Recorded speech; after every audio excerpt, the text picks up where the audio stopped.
Μέσα στη γη κυλούσε το νερό, κάτω απ' την πέτρα δίχως ουρανό.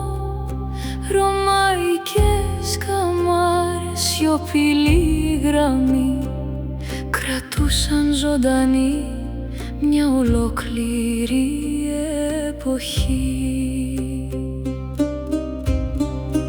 Το νερό θυμάται, η πέτρα μιλά, μέσα στους αιώνες κυλά σιωπηλά. Κι ότι ο χρόνος έκρυψε βαθιά, επιστρέφει πάλι στο φως ξανά.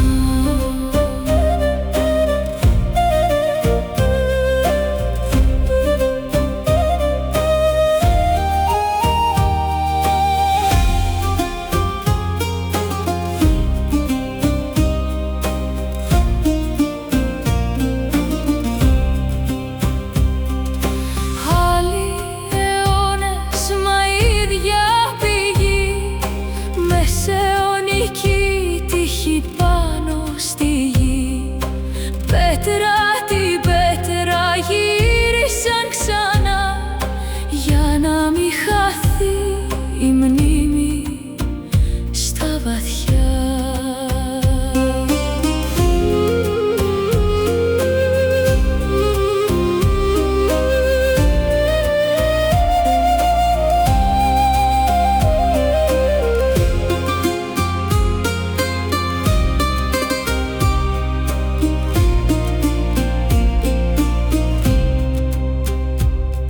Και λίγο πιο πέρα αλλάζει η γη, το νερό ανοίγεται, γίνεται ζωή.